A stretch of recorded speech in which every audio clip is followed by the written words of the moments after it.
Hello and welcome to Stereotypical, a podcast about music and the people who make it. My name is Liam. I am once again joined by the lovely Jack O'Neill, ready to answer one of the toughest questions you can ask someone who's into music. Are you strapped in? No. Are you prepared though? No. Are you hydrated? Are you ready? Yes. We are gonna today be talking about if you could only listen to 5 songs for the rest of your life, what would they be? Yeah. Tough question. Yeah. So it started with the idea of, if you had to listen to one song forever, what would it be, And then I was just remember being in work thinking about it. And we've had this conversation prior where people always think of it as, if you was on like the desert island thing and you'd have to take 5 songs with you. Yeah. Which you're going to pick. But I think in this conversation, we're just keeping like everyday life the same, like everything the same, but our music choices are just limited to the 5 songs that we're going to talk about. Yeah. And it blows my mind, even like up till an hour ago, I didn't have mine sorted. Yeah. I mean, we should probably preface it by saying it is it's a difficult question for anyone, but when you're as into music as we are, there's like, and also we have like a really wide range of music tastes. I feel like that makes it harder. Like the way I went about it was, I sort of just shut, like over the past week or two since we first talked about it, I just shortlisted every time I thought of one. I was like, oh, that could be one. Yeah. And then this morning, I just went through and chose like today's, because I feel like it's one of them where like there's never going to be a definitive answer to it.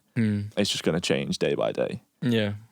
So I mean, with that said, I feel like I've tried to be very logical at times. Well, I always are. I tried to start logical, and it just kind of winded out. So I was trying to think of all of the situations that I'm going to be in. Yeah. And what can I fit to most of them?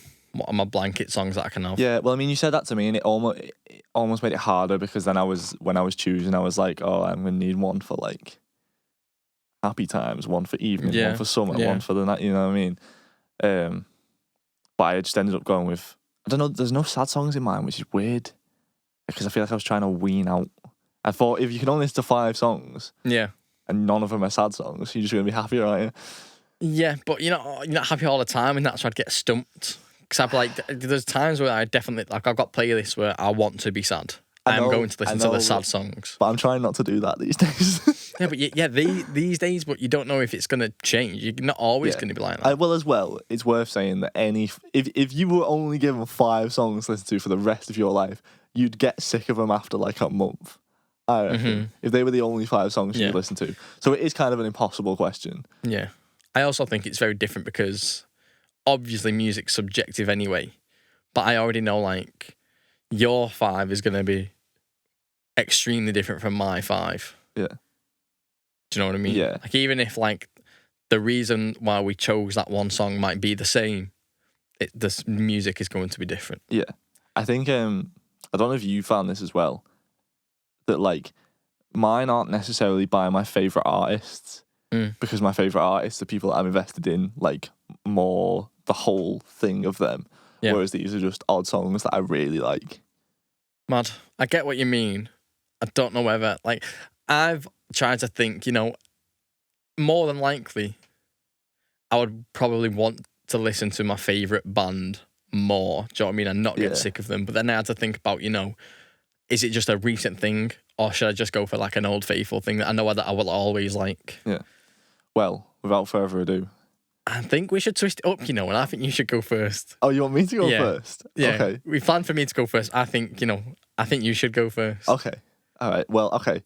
I'm going to go with the only one of mine that is more introspective and not sad, but a bit more sort of, it's kind of chill and down tempo and a bit more, I don't know, meaningful. Right. Is Flight of the Navigator by Childish Gambino. I don't know if you've heard it. No, I've not heard of this song. So, there's many reasons why I like this song. It's off because of the internet, which is one of my favourite albums of all time. Right? Best Childish Gambino album. And I know you disagree. Yeah, but that's just because I got into him at a different time. Yeah, exactly. But the song starts with like, like a sort of spoken word thing, and it almost it sounds like he's describing like a mushroom trip or like a DMT trip or something. And the whole song is very like of that ilk, where it sort of makes you think about reality and life. You know what I mean? Right. Very nice like acoustic guitar stuff. You know, it is the more I say I'd listen to it if I'm having one of those more introspective moments or one of those days where I'm thinking about like the grander scheme of life. And it's not necessarily sad, because I don't think the song is sad, but musically it could kind of be construed as being a bit sad. You know what I mean? So like the opposite of sad pop. Yeah. Oh yeah. Because lyrically it's affirming in some ways, because I feel like he's talking about sort of these ideas that we're all like one and we're all made from the same things and stuff. But it's mad like in that opening thing where he's describing what sounds like a trip or whatever. He's on about like realizing that we're all he saw everything that made us and we're all the same thing. Yeah. And all this sort of stuff. And it just makes me, I don't know, I feel it's mildly summery as well. Yeah. I don't know if it's just because I associate that album as a whole with summer. Yeah. But so like evening time, sun's going down, you're a bit in your feels, a bit introspective. Flight of the Navigator, Childish Gambino. And you're taking that with you for the rest of your life. For the rest of my life, yeah. I'm not happy with this list. Yeah, I know what you mean. Like, I know you said a few times, like, tomorrow you might look at it and go, this is shit. Yeah, definitely. Yeah. Because it's the toughest question ever. Yeah. I feel like one of the difference between our stuff is I feel like you will know all of my songs, and I feel like you're just going to come left field with some of your choices, shall we say. Yeah, I think you'll know at most 2 of my songs. At most 2, yeah. Like, I don't feel like you will be surprised by most of mine, if that makes sense. Yeah. Because you know how much I love music anyway. Yeah. So, the first one is Arcade Fire. Right. Everything Now. Okay. Right. Decent song. And it, as I said, it takes me back to when we first started talking about music. Like Harry Styles said, that song that he chose was the best mix he's ever listened to. Yeah. And Everything Now, like, has got everything that I want from a song. Yeah. it has got everything in it that I like. Like, you know how I like my piano in my song. Yeah. Like, it's very clear in your face. And it's kind of like, right, if the city grew up. The city is in the song that we made many years ago. If the city grew up and got buff. Right. And got girls, it'd be this song. Right. It's just like best case scenario that could have been, do you know what I mean? Yeah. And I listen to it all the time. I have this weird thing, right, where the music I put on my playlist comes on in work and it shits me up. Because, like, if I like a new song, it comes on in work. Yeah. Something dodgy's going on there, first of all. But, like, the fact that I can listen to it in the car when I'm driving somewhere, at home to chill, or, like, even when I'm going to be stressed at work, and I still will hum along to it and stuff and bop to it. Yeah. I think it'll stand the test of time. Yeah, it's one for every vibe. Yeah, it sort of never gets old now listening to it. Yeah. So yeah, that's my first one. Okay. But Interesting. I do think it's a City on Steads. Yeah. I can't, off the top of my head, I can't remember what it goes like. Fair enough. But you have shown it me, and I do remember thinking, oh, this is like, if someone was to say, what's Jack's music taste? It would be like that. Do you know what what's I mean? mad? I don't think it is. I reckon. No, because it's like, it is pop, but it's like, it's nothing like, what's the word? Like synthetic. Yeah. Do you know what I mean? It's all like real instruments, and it all sounds really like a you know, Mumford & Sons sounds very real. And like, could be, you know, get to the orchestral side. Like, it just sounds very organic. Yeah. It's going to be interesting in this, actually, thinking about it, because there is songs that I often hear and think, that's a Jack vibe, you know what I mean? So it would be strange to see, first of all, how many of yours that I know, but also like what, like if they fit in alignment with what I think your top 5 would be, or what your taste is. Yeah, I get what you mean.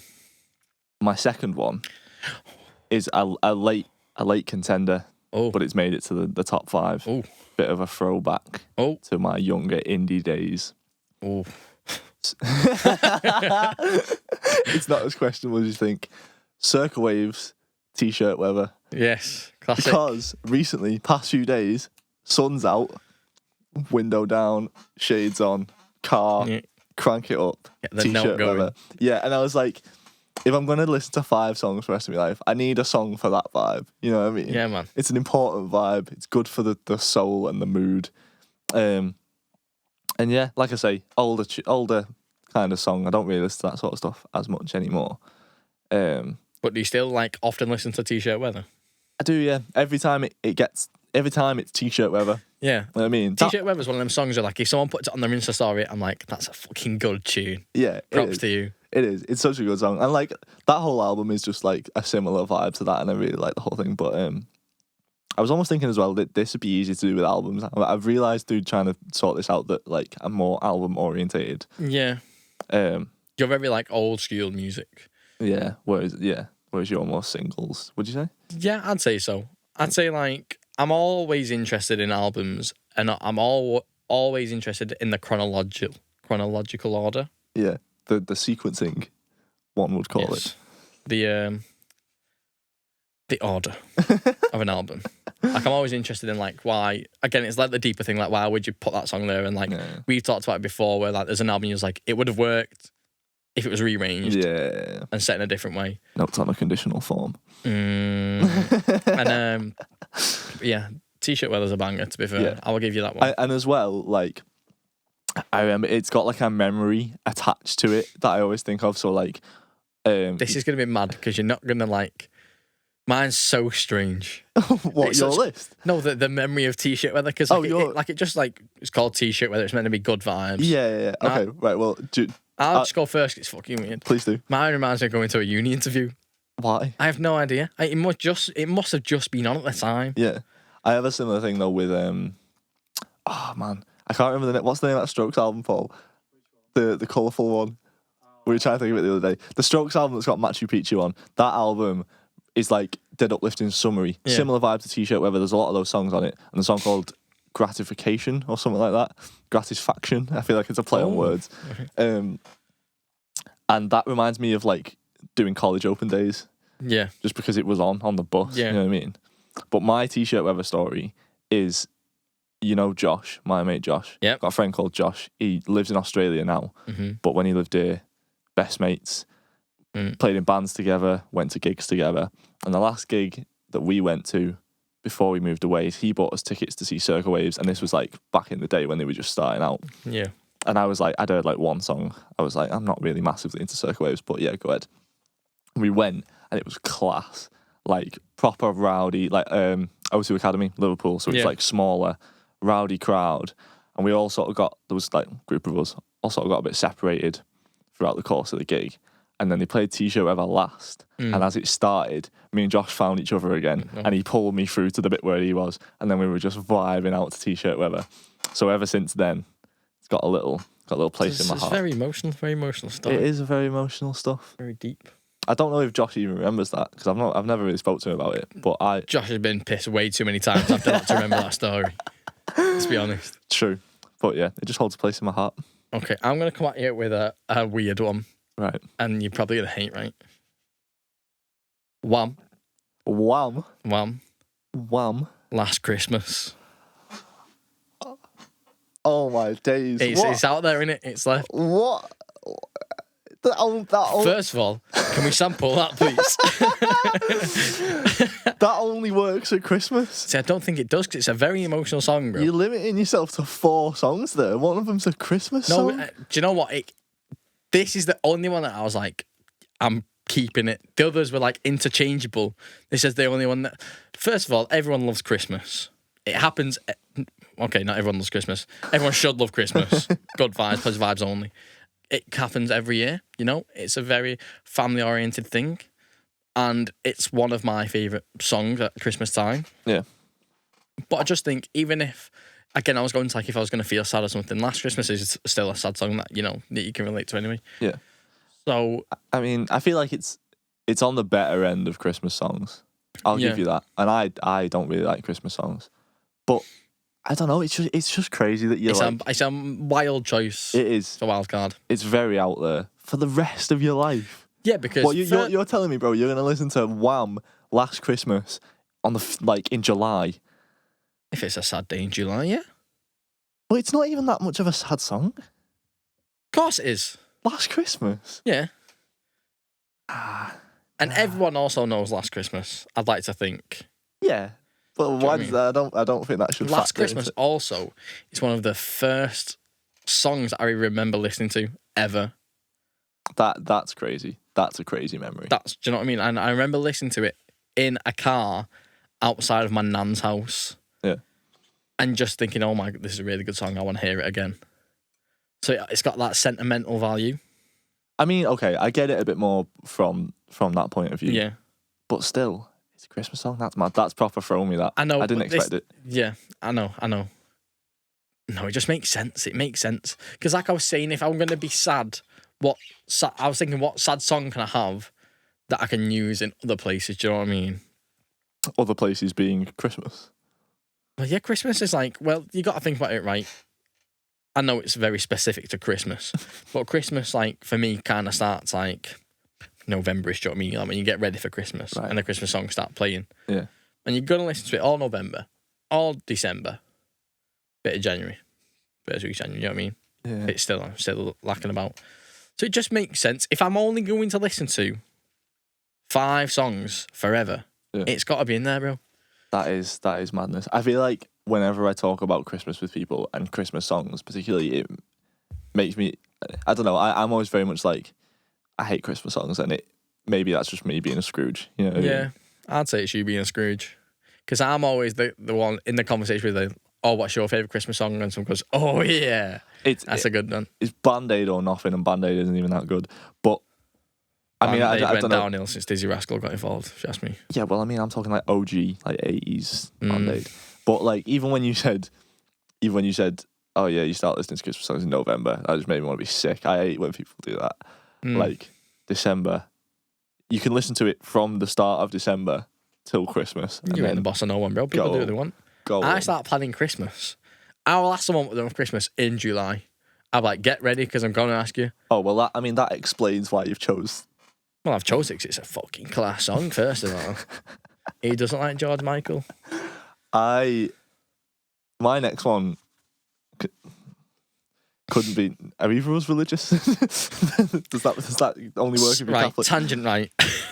Don't know if this is gonna make it in or not. But apparently I was baptised on the side, right? On the side? On the side. What, like in a back alley? No, like, as in, my nan's very religious and Irish. Right. And apparently one day got me christened. Yeah. And didn't tell no one. Just her got you christened? You don't have to have witnesses? Is it not like marriage? Don't know, she was very close to the priest.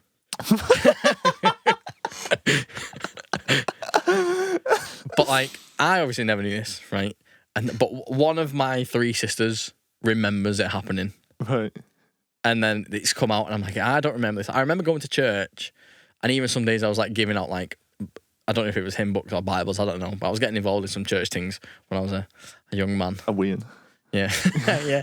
So apparently I was christened on the DL. That is mad. I mean, I guess your nan just thought she was the boss. Speaking of boss, let's move on to I'm talking Boss by Disclosure. Yeah. Could not put it up there. It was like the sound of my last year. Over the last year, my love for Disclosure has gone. I've got 2 plants in the studio. one called Guy and one called Howard. Yeah. Disclosure. So Boss. I feel like it's just the definitive. If you're talking Disclosure, it's the definitive Disclosure song, I reckon. But do you think that just because we ruined Death for You? That's my question. Yeah, I mean, I suppose we should tell that story now. But back in, me and Jack went to college together, for anyone who hasn't seen previous podcasts.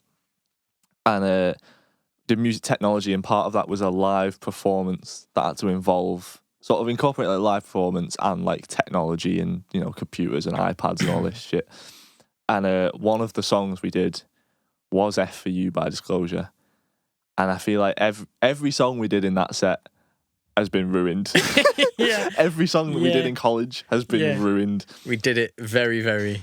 I mean, I don't know, F for badly. You... And to be fair, actually, I was going to say F for You's decent, but it's not up there. But when I think about it, it's very similar to Boss. They're both very bass reliant, fall to the floor. One like vocal main line that sort of just repeats throughout the whole song.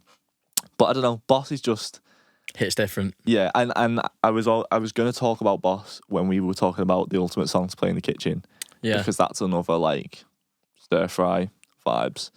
But I don't know, I love that bass line. I love the pitch down vocals. Yeah, I feel like when I'm in the car, whether it's day or night, yeah, I'm putting that on. So I like Disclosure. Yeah. But I like Latch is good. Yeah. That's a bop. That's what if I had to pick a Disclosure song, that's what I'd go for. Well, I feel like you go for the more poppy stuff anyway. Yeah. And mine is generally the more like left field taste. With everything.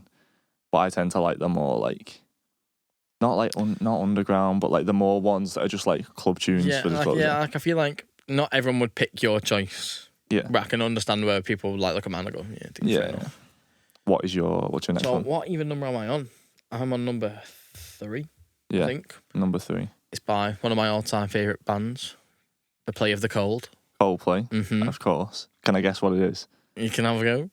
Politic. No, that is a banger though. That's the opening song as well for that album. Is it somewhat off Ghost Stories? No. Rush of Blood to the Head? No. Just tell me. So it's from Milo Xyloto. Every Teardrop is a Waterfall? No. No. Go on, just fucking tell me. It's Charlie Brown. Charlie Brown was on my shortlist. Charlie Brown is a class song. It is. It's Miles Alto's the first album I ever bought. It's the first concert I ever went to, which is starting high first of all. Yeah. Like it was always going to be downhill from there because they're my favourite. But Charlie Brown is euphoric. It's massive. To say the least. Yeah, and it just reminds me of obviously going seeing them and seeing all like the wristbands lighting up in the stadium. It's a very emotional song. Yeah. And obviously a lot of people could have gone for, the big Coldplay songs like Yellow and Fix You and The Scientist. But I feel that would be too sad to take with me everywhere. Yeah. Whereas Charlie Brown, when I'm playing the piano, is a song that I probably play the most. Yeah. And I have done for a long time, since GCSE music actually. I feel like it lifts your mood as well. It's one to jump about to, you know what I mean? Yeah. So if it was one of your 5, yeah, it'd sort you out. We're definitely going to get shit for liking Coldplay as well. I've always got shit for liking Coldplay. I used to give you shit for liking Coldplay. You did. Until I was converted to the church of... I was baptised in the church of Coldplay. On the side. But it's one of them, like, when I think about the song, like, I can feel my hairs standing up, like, because they know what it's like. I would love to see them do that live. If they tour again, we'll go. We will go. We've got to go. Because I've never been. You've been twice, right? Yeah, with Greg. Shout out, Greg. It's just mad. Like, we don't talk, and then, like, Coldplay are on them, and they're just like, yeah, are you coming? Yeah. Let's go. Mad. My next one is completely the opposite sort of way. Don't know if I can be arsed, You won't have heard it. You probably won't know this tune, right? It's called Mr. Dry. It's by Tim Green. That is a good song for you. Right. But it's like, I don't even know what you describe it as, like minimal techno. It's minimal weird. techno. It's weird. It's not even like, I like some like, house tech, whatever. Yeah. But it's not normally what I would listen to. But I feel like I don't even know how I found it. You think I pissed away a choice with Last Christmas, bro? It's one of my favourite pieces of music ever. All time. Goated. Yeah, goated. It's the only one that I was like, definitely. Really? Yeah. And you'll go home and you'll listen to it and you're not going to get it. It won't. But it just reminds me of being in my first car, which is my current car. Mm-hmm. But still, like, years down the line, it will always remind me of driving around in my first car. And I feel like a lot of people probably have those I'd say songs. your car's very minimal techno. A Nissan Note. Yeah, the third gear doesn't work that well. But yeah, I don't know. Like I say, I wouldn't be able to tell you where I found it. Yeah. But they're the maddest songs, aren't you? Like, you don't know where it's come from. Yeah. Like the JP Sax thing from time ago. Like, that came out of nowhere and hit me like a brick wall. And it's weird. Like, everything in this song constantly shifts. So, like, like all the bass notes pitch down, like, every time they hit, you know what I mean? So nothing stays in key. but it works, which sounds weird to describe to someone. No, I get you. But I'll show it you later, and you'll understand what I mean. Okay. But I don't know. I just feel like I have to take this with me as me 5 songs because I don't know. It's one of them. I'll always love it. I've loved it since I found it. Yeah. It's just a class tune. So, next class tune, I know you're going to agree on, is The Weeknd. Oh yeah. And it's controversially Can't Feel My Face. Oh really? Rather than, other choices that it could have been. Yeah. Because from my favourite The Weeknd album, and it's a bop, first of all. Yeah. You can't really go wrong with it. But I wanted something, like, it's not dark, but I wanted something on the darker side compared to everything else I've got. And if I had to pick something now that I had to put and repeat, I'd have that over, like, The Hills or Often, which would be a very close second to. Really? Yeah. That's mad. But then again, you do like the poppier vibes. Yeah. And we spoke about this before when it comes to The Weeknd. You do prefer the poppier vibes. I do like his dark stuff, but if I'm taking it forever, I can only choose 5. Yeah. I'm going to go for one I can use in different situations. I was debating The Weeknd for one of mine, but I couldn't pick a singular. The Weeknd's one of them, like I was saying to you before, like, a lot of these aren't from necessarily my favourite artists, because my favourite artists, I just like the whole discography and I'd struggle to pick one specific tune. Yeah. The Weeknd's one of them. I really like The Weeknd, but I just couldn't pinpoint exactly what I'd want to bring into, like, the 5 tunes. Yeah. But it would definitely be like a darker one. Yeah, like I wouldn't say I settled for it. I just feel like I'd listen to it, and it's like it get you going at a party and stuff. For example, I definitely want to listen to that more often than I'd want to listen to often. Yeah, which is a vibe. You know what I mean? That's definitely you taking that, like, logical approach. Yeah. My final tune, right? It wouldn't be a stereotypical podcast if we didn't mention the 1975. The 1975. Oh, bro, I couldn't do it. I couldn't do it. I didn't want to do it. I didn't want to do it again because it's been 4 episodes now where we've mentioned the 1975. I'm so confused of what you're going to pick. What? You won't get it. I'm not going to get it. No. Medicine. The most underwhelmed. Because, right, and there's one thing about this song that changed the way I looked at it, and it's now got a place in my heart. Yep. I read a YouTube comment underneath the YouTube video of it. Right? Yeah, get out. What? I can hear you like going. I read a YouTube comment. Yep. And it said, when that guitar riff starts, it sounds like falling in love. And I agreed with it. Don't look off to Paul. Don't look at Paul. Look at me. It sounds like falling in love, right? Okay. As cheesy as that sounds. But since I read that comment, I was like, oh, it really does. And it has soundtracked several moments like that in my life where I felt what that guitar way. Part? Like because it starts with all like the ambience, doesn't it? And then when the picking comes in, yeah, that's so nice. Like afterwards, listen to it. When that picking starts, imagine the feeling of looking at someone and falling in love, and you'll relate. But also, like, that song had one of my favourite, I don't know if you call it a metaphor, like a lyric in it. Because obviously the whole thing is like saying, like, you're my medicine. Yeah. And there's one line where he says, you opiate this hazy head of mine. And I thought that's a sick way to describe, like, someone's effect on you. Yeah. That they opiate you. And it's slightly been ruined because this was like 2015, and then several years later it come out that he was just a heroin addict at the time. Yeah. So, like, it's not a song. Suck it away from it a little bit. It's not, the whole song isn't metaphorical. It's literally about the heroin. Yeah. And that being his medicine. Mad. It doesn't spoil it for me. You know what I mean? But it's just not quite. It's mad to think out what, the 1975 back catalogue, that's what you've gone for. And I don't even know if it's my favourite 1975 song, but I had to pick something. It's one that you'd continue to listen to over other stuff. Yeah, it's maybe one of the most atmospheric ones that, like when we were talking on the last episode about, like, cinematic vibes. Yeah.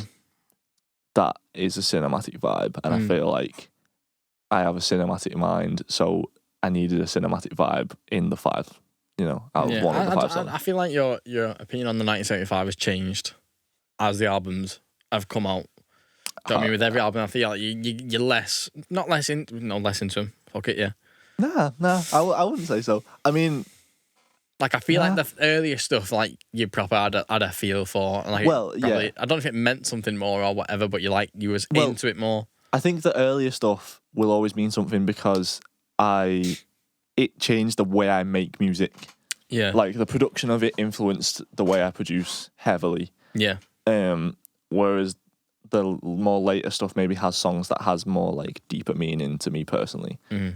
But again, like, I romanticize the earlier stuff because it was when I was like 16, 15, 17, whatever, on the bus, you know, coming home from college, listening to.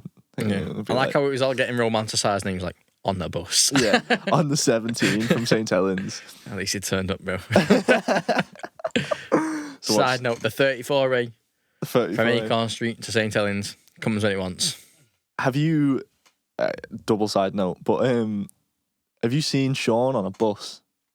I've seen Sean on the bus. I've seen Sean on the side of some railings. Well, our mate Sean, who is one of the creative people at the OX Collective, one of the top dogs, is on an advert for a college, which I frequently see on the back of buses, and it's just my favourite thing. It's Caused 2 near-death experiences. It's my favourite thing. I love it. It almost makes all those years that I had to get the bus worth it. I like how you speak so highly of Sean, and I just can't eat pot noodles. oh, we can't tell that story on the podcast. My last song, again, I think you're not really going to see coming. It's by the XX. Okay, no, I didn't see that coming. And it's Crystallised, if you know it. No. It's very just nonchalant. And background, when I was on Tumblr back in the day, it was like embedded on my Tumblr page. When you open the page up, Crystallised would just start playing. Okay. Thought it was in the Matrix. Do you know what I mean? That was class. Yeah. But that never gets old. Like, I probably went through a phase of just listening to the XX at one point. Really? It's just very aesthetic, innit? Yeah. I never knew about that part of your history, though. Yeah. That's just mad. on repeat for, I'm going to say, maybe like 6 months. Really? I wouldn't have... I don't think I've ever heard you talk about the XX in our No, yeah, it's 5 years of friendship. Yeah, it's one of them things where, like, if I put my life in a line, like, it's just that block, do you know what I mean, is the XX. So would you say that this one is your, like, atmospheric one out of the 5? Yeah. Your And it's also, one? I also say it's a bit dark as well. But, Yeah. like, production-wise, because it's so minimalistic, I really like as well. If we're going, like, deep into the music. Yeah. Like, there's just a part towards the end where, like, it's the first verse and the second verse, which is a male and then a female, playing at the same time, but panned. Right. But it ends on the same phrasing. Okay. Because it's the same, obviously, set out. That's such a you thing to like. Yeah. And I know that you love a good, clever... It just like, works so well. And, like, the last words are go slow, and the song, like, the tempo gets slower, do you know what I mean? Like, it just, like, That's another thing that you drags out. love. The amount of times you said to me, oh, in it class, like when it says stop, and it stops. Yeah. So the question is, are you happy with your 5? Or do you feel like you'll look at it tomorrow, you'll watch the episode back in a few weeks when it comes out, and you'll be like, ah. I'm more happy now than I was at the start. Like, now I feel like I've kind of justified why I've chosen certain songs. Yeah. I feel better about it. Because I know I like them all. Yeah. Well, maybe even love them all. Like, I'd all say the top tier songs in my life. Yeah. I don't know. I feel like I'm too indecisive for this question. Yeah. It's been a rough... It has been the hardest podcast to prepare for. And that's saying something because really, normally, you know, you have to, like, write the intro and work out what questions you're going to ask. This has been one of the more free-flowing episodes that we've done. And yet still it's stressed me out the most, which is crazy. 3 near-death experiences. Have you got any honourable mentions? Charlie Brown, Coldplay, as we've talked about. What else was on my list? Scream by Paolo Nutini almost fills a similar gap to T-Shirt Weather, so that's why that didn't make it.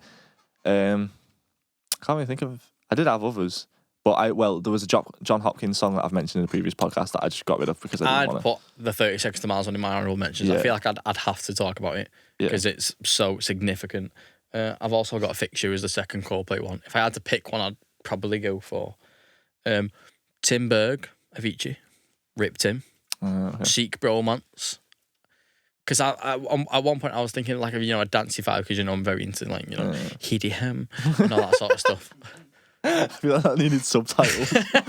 And I feel like if I had to listen to one of them, Major Lazer was like a close second, Right. just because it's very, shouldery. Yeah. I'd go with that. And last, this is a wild card.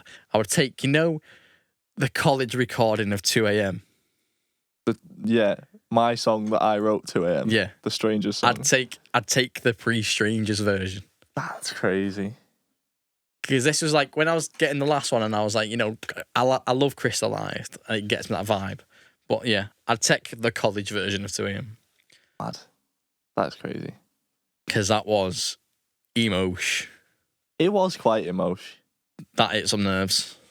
Really. Like, it was one of them feelings where you was like, this is what I'm going to put in for college, listen to it.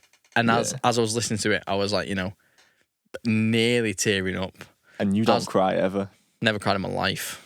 That's mad. And I was like, I don't know how you've done it, but this is how I feel. I don't think it's even that good of a song, and I wrote it, so I'm the authority on it. I know. But it's different from me saying you consistently shit. Do you know what I mean? Now I'm saying this thing that was years ago still holds that high place. Yeah. I like that. That makes me feel nice. Does it make you feel warm? It did. The vibrato. it did until you went. Until it is this. Yeah, I feel you. I've ruined it. Yeah. So, all we've got really time for. I know you've been a very busy man. Got a lot of stuff going on with the OX. Yeah, well. Anything you want to talk about? I mean, I should just plug. We made a music video. Me and young Pablo directed a music video. Acoustic odds. Good-looking chap in the background. Acoustic at the brains of the operation. Directed a music video for Acoustic Odds, a song called Touch Me. That comes out on the 12th of March, which at this rate will probably be before this podcast. Sounds sick. Just doing a load of stuff. We've launching a website, which is cool. Yeah. All these episodes will be on there. You might even be watching this on our website by the time this comes out. Mad. Futuristic vibes. But then, we also did like a live session for a band called The Liners, which we recorded here, actually. Yeah. Which, again, shout out to Allo Sound for sponsoring us. The boys. We've not mentioned them today, and usually we get it in straight away. Yeah. But yeah, aside from that, we've got... spend a lot of time in the sun. Okay, yeah. Might have slipped my mind. Yeah. That's it for this episode of the Stereotypical Podcast. Thank you to Jack for joining me, as always. Big shout out to Allo Sound for hosting us and sponsoring the episode.